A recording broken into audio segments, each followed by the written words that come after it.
시청자 여러분 안녕하십니까? 박종진입니다. 사람이 태어날 때 주먹을 쥐고 태어난다고 합니다. 뭐든지 움켜쥐겠다는 거지요. 주먹을 쥐어서요. 또 다른 걸 움켜쥐울 수가 없어요. 손을 사실은 펴야지 움켜쥘 수 있습니다. 네, 하지만 세상을 떠날 때 손을 핀다고 합니다. 네, 그때 마음을 다 비우는 거죠. 움켜쥐어봐야 소용이 없다는 걸 깨달았기 때문입니다. 그걸 미리 깨달지 못한 분들 많습니다. 네. 돌아왔을 때 이거 끝내지 못해서요. 네. 가족들에게 막 소송도 걸고 돈 때문에 싸우고 이렇게 끝까지 네. 부질없이 사시는 분들 많은데 네. 박종진의 캐도남마 본격적으로 시작하겠습니다. 먼저 정치권 상황부터 짚겠습니다. 윤창중 칼럼세상 대표 모셨습니다. 안녕하십니까? 안녕하세요. 네. 결국은 뭐 경선 룰 여러 가지 네. 이야기가 있었는데 결국은 이제 경선 룰 변경은 떠났죠. 물 건넜다고 봐야 되겠죠. 네. 박근혜 위원장이 이제 그 새누리당 박근혜 의원이 새누리당의 대선 후보로 이제 확정됐다고 봐도 되겠습니까? 글쎄 그렇게 보는 것은 아직 시기상조다. 저는 그렇게 보는 거예요. 네. 모든 선거에는 이변이 있다. 네. 네, 그런 것을 우리가 끝까지 추적해 봐야 할 텐데 이 자리에서 제가 강조하지 않을 수 없는 건 뭐냐면은 이 비박계 3인방. 네. 김문수 도지사, 정몽준 전 대표, 이재호 전 장관. 네. 이 비박계 3인방들이 경선 룰 개정, 경선 룰을 고치자는 자신들의 주장이 받아들여지지 않는다고 해서 사실상 지금 경선 불참을 사실상 선언한 지금 상황이고. 네, 공식적으로는 아직 선언 안 했고. 그랬죠. 지금 분위기가 지금 그쪽으로 불참 흘러가고 선언하는 있죠. 쪽으로 가고 있죠. 여러 가지 있죠. 지금의 그 간접적인 워딩을 들어봤을 네. 때요. 네. 심지어는 새누리당을 탈당하겠다. 이러한 그런 분도 있습니까? 그런 말도 지금 나오고 있지 않습니까? 예. 이것은 정말로 민주주의적 태도라고 볼 수 없는 네. 아주 용렬한 태도라고 저는 보는 거예요. 네. 우선 여기서 우리가 좀 짚을 수 있는 게 뭐냐면은 여러 차례 얘기했지만 박근혜 전 대표의 경우 과연 비박계 주자들이 무엇을 주장하고 있는가? 최소한 차라도 한 잔 좀 마시는, 네. 그좀 들어보려고 하는. 박근혜 의원 쪽에서요. 네. 그러한 포용력을 보여주는 것도 역시 정치 아니겠어요? 네. 또 비박계 의원들도 지금 비박계 주자를 보면은 이거 아니면 안 된다. 마치 독불장군처럼 그 버스에 올라타가지고 어디로 가자. 그게 안 되면 뭐 하겠다라는. 차에서 내리겠다. 뭐 이런 일종의 그 무슨 자해공갈단 같은 말이죠. 지금 보수우파 지지층의 절대 다수는 이 비박계 주자들의 행동에 대해서 상당히 지금 짜증을 내고 있습니다. 네.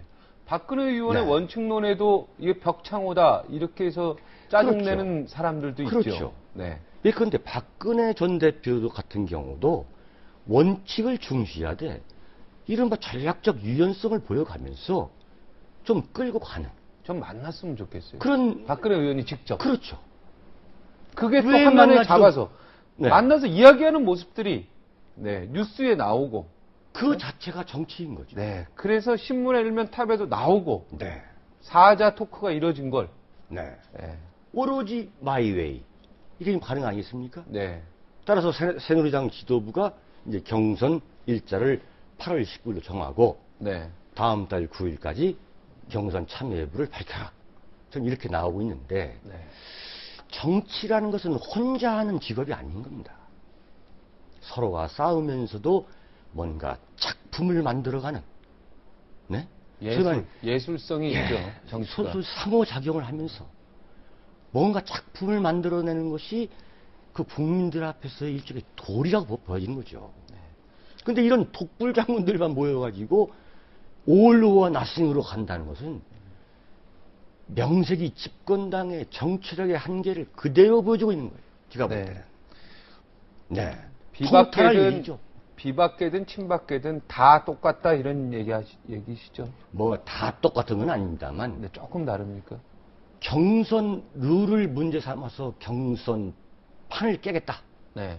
경선을 파탄으로 몰고 가겠다는 자세는 이건 민주주의적 자세가 아닌 겁니다. 네. 우리가 냉정하게 평가를 해야 돼요. 하여튼 저는 이번 일로 박근혜 의원 쪽도 타격이 있어요. 왜냐면 지지도가 지금 많이 떨어지는 걸로 나타났고요.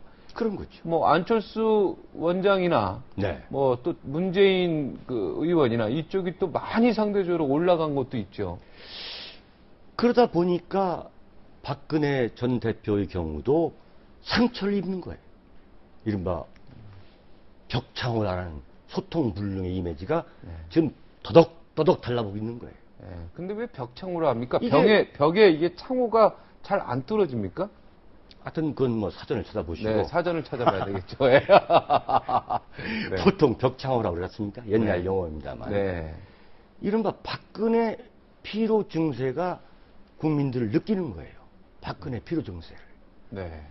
자, 그렇다면은 비박계 대선 주자들의 지지도가 올라간다면 그것도 일리 있는 전술인데 둘 다 싫다는 거죠. 지금 양쪽 다 피해를 보고 있는 거예요. 네. 그래서 과연 이 지금 경선룰 전국이라는 게 새누리당의 정권 재창출에 깊은 암문을 좀 들여주고 있는 거예요. 네. 네. 대단한 위기에 빠져 있는 겁니다. 제가 볼 때는. 네. 대단한 지금 위기입니까? 네. 새누리당이요. 예. 그런 것 같아요. 지지도가 원래 차이가 컸었는데요. 네. 안철수 원장이 리얼미터 거기서는 뭐 이기는 것도 나오고 뭐 여러 가지 변수가 좀 크게 있는 것 같은데요.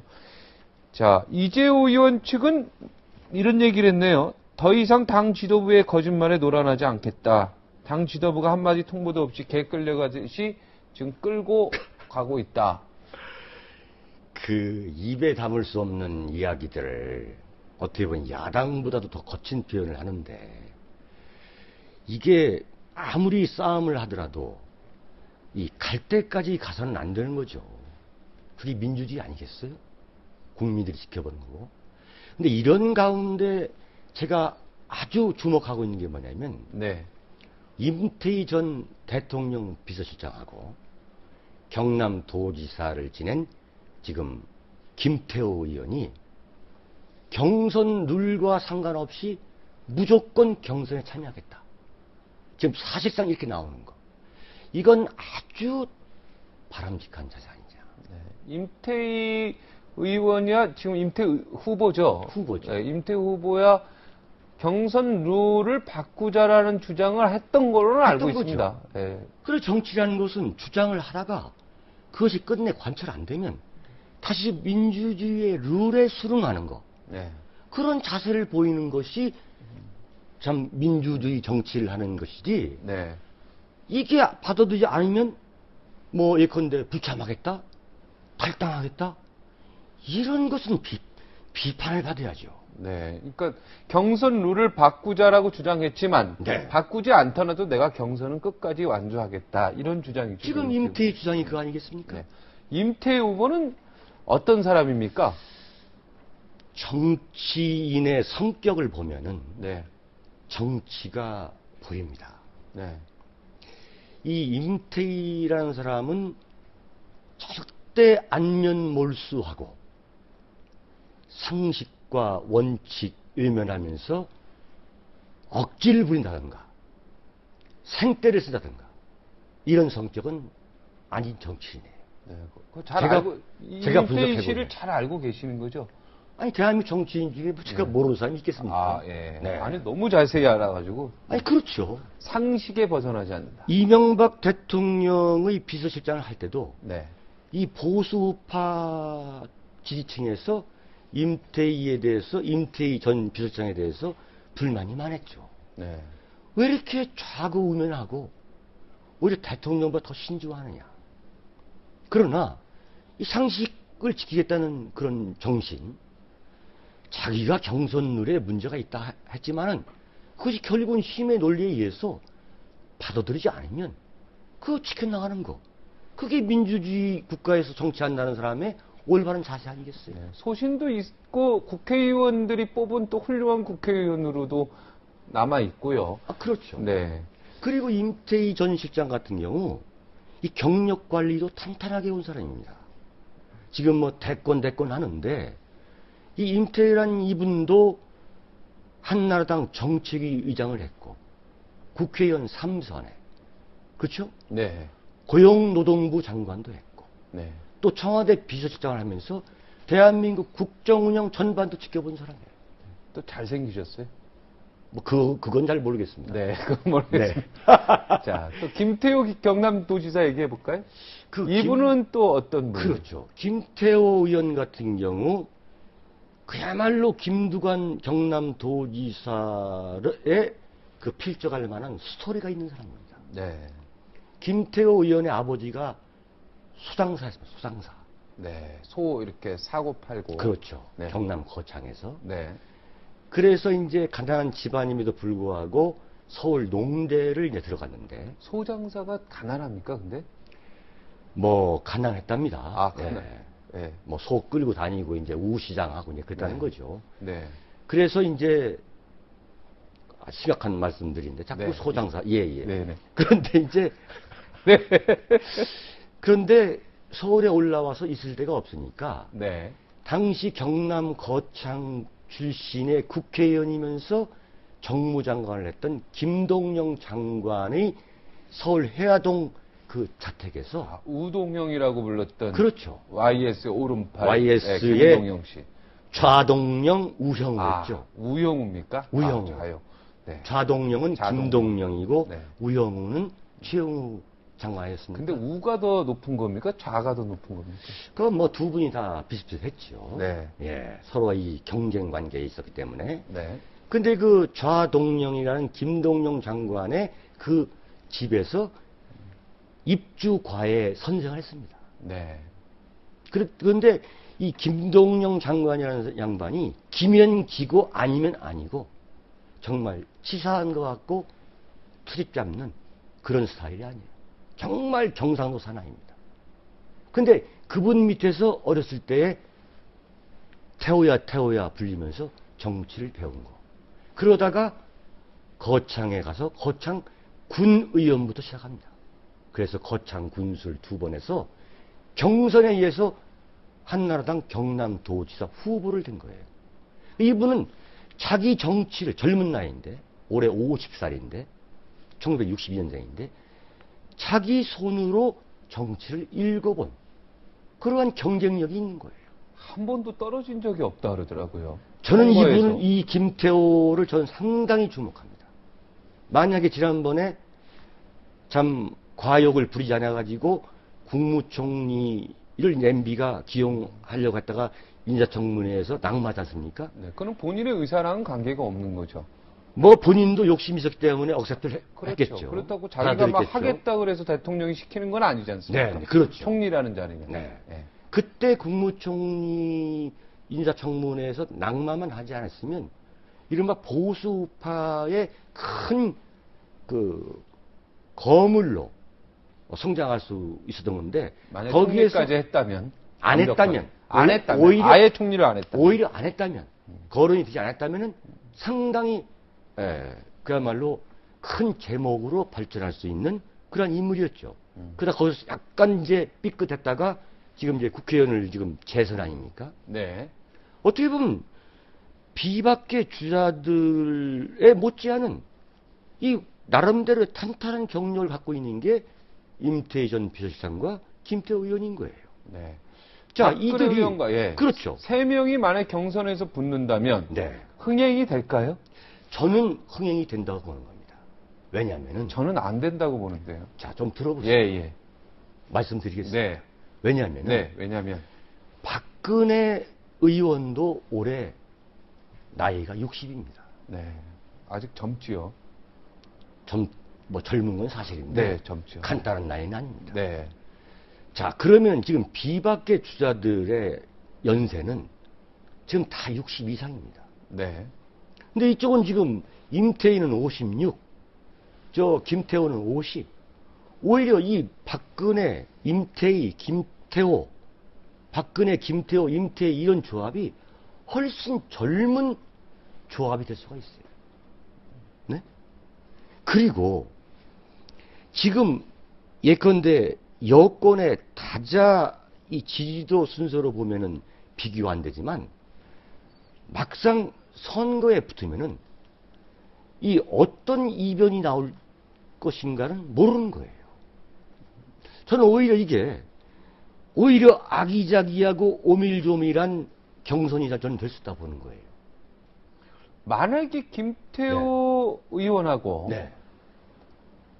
우리 또 임 비서실장하고 임태희 네. 비서실장하고 만약에 두 분이서 단일화를 해버리면 더 재미있는 게임이 될까요? 어떨까요? 그것도 기발한 발상이죠.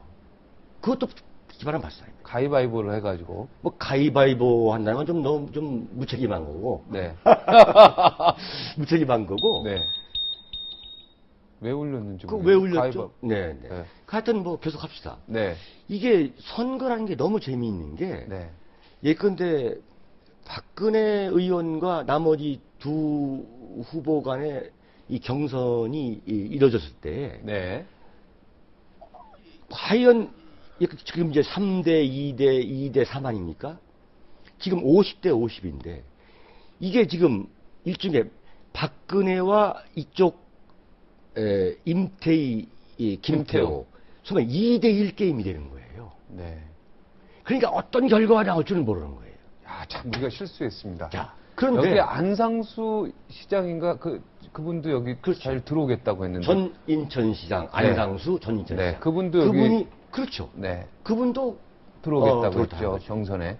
네. 아, 그분을 빼놓고 우리가 계속 얘기하니까. 아니 뭐 그렇다기보다도 네. 제가 그래도, 뭐 네, 알려드릴 필요는 넣으려고 있죠. 했습니다. 네, 네, 예, 예. 넣으려고 했습니다. 그 안상수 전 의원이 아니라 과천 의왕의 전 대표가 아니라 네. 지금 인천시장 하시던 안상수 네. 후보를 말씀하신 거죠. 네. 그분은 가장 먼저 경선 후보에 등록을 했죠. 네. 그런데 하여튼 이제 세 분이 이제 단일화하게 되면은 조금 더 흥행은 있을 수 있다. 흥행될 수 있습니다. 제가 네. 볼 때는. 자, 그런데 우리가 보면은 이렇게 봐야죠. 만약에 박근혜, 김태호, 임태희 또는 박근혜, 임태희, 김태호 이게 만약에 5대 3대 2 또 아까 말씀하신 안상수 전 인천시장 네. 이게 5대 3대 2 뭐 또 5대 2대 1 네. 이런 식의 배분이 된다면 상당히 미래를 담보할 수 있는 그런 구도가 되는 거죠. 아. 자신들의 정치적 몸집, 정치적 웨이트를 급부상시킬 수 있는 절호의 기회가 지금 넝쿨채 들어오고 있는 거예요. 아, 넝쿨채. 네. 오히려 비박계 지금 대선 후보들이 지금 이렇게 고전함으로써 지금 이 나머지 지금 임태희, 김태호 또 안상수 이런 사람들한테는 찬스다. 굉장한 찬스가 지금 넝쿨채 들어오고 있는 거예요. 네. 이것을 지금 받아가지고 낚아채야 되는 거예요. 네. 박근혜 지금 어차피 이제 의원이 아까 뭐 흥행의 가능성이 있다고 했는데 제가 네. 볼 때는 박근혜 의원이 이 상황에서는 거의 99.99% 대선 후보로 될 게 거의 확실시 전 되고 있다고 보는데요. 제 정치적 감각이나 여러 가지 그 네. 내용으로 사실 그렇게 생각하시잖아요. 네. 우리 대표님도. 글쎄 뭐 무슨 말씀을 유도하시려고 예, 예. 모르겠습니다. 네. 박근혜 그러면 네. 캠프 네. 이 대선 후보 캠프가 결국은 진짜 대선을 앞두고요 선거 캠프가 될 수 그대로 갈 거로 보이는데 네, 네. 이 캠프에 지금 여러 이름이 등장하고 있지 않습니까? 홍사덕 씨, 최경환, 유정보, 홍문종 뭐 이렇게 네. 7밖에 핵심 의원들이 자, 이 캠프가 어떻게 좀 꾸려져야 된다고 생각하세요? 저는 볼 때 지금 이제 친박계 일색으로 언론에 거명되는 것은 결코 바람직하지 않다. 네? 친박계 일색은 안 된다. 안 된다 이거예요. 경선 캠프를 꾸미는데 현실적으로 박근혜 의원의 측근들을 이렇게 포진시키지 않고는 좀 어려울 겁니다. 그게 정치 현실일 거예요. 자, 그러나 거기에는 박근혜의 미래를 예견할 수 있는 인맥이 들어가야 됩니다.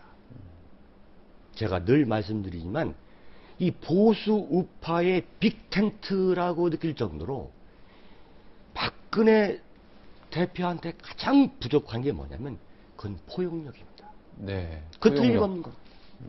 자, 포용력이 없는 분이 일부의 대통령이 됐을 때 그것도 대단히 우려스러운 거예요.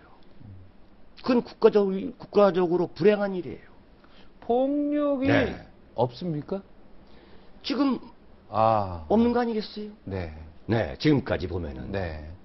그러니까 뭐냐면 이것을 대폭 보완할 수 있는 계기로 이번에 경선 캠프를 폭 꾸릴 넓게. 때 넓게.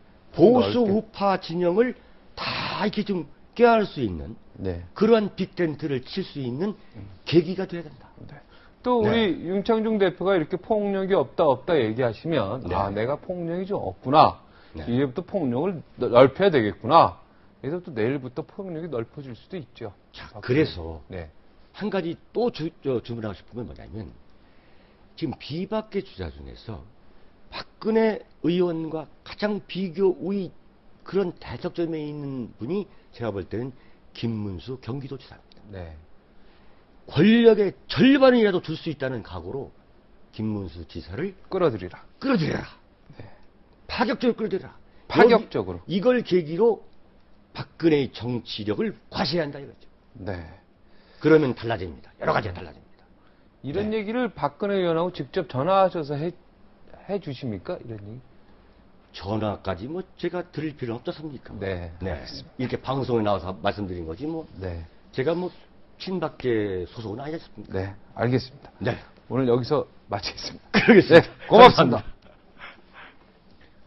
네, 필리핀에서요, 평범한 여대생이었습니다. 여대생. 네, 그러다가 한국의 외항 선원, 네, 한국의 선원을 만나서 결혼하고 함께 한국에 왔습니다. 그리고 남편의 나라가 좋아서 귀화까지 했습니다. 그러니까 대한민국 국민이 돼버렸습니다. 그런데 그때부터 그녀의 인생이 순탄치 않게 변합니다. 두 자녀를 낳은 채 남편이 세상을 떠납니다. 네, 어떻게 떠났냐고요? 네, 이야기 들어보겠습니다. 슬픔을 이겨낸 그녀는 결국 대한민국 국회의원까지 됐습니다. 그런데 이번에요, 여러 가지 가슴 아픈 일들이 많이 생깁니다. 네티즌들이 댓글로 공격하기 시작합니다. 네, 그 해명도 들어보겠습니다. 새누리당의 이자스민, 네, 한양이십니다. 이자스민 국회의원, 59초 후에 직접 모시겠습니다.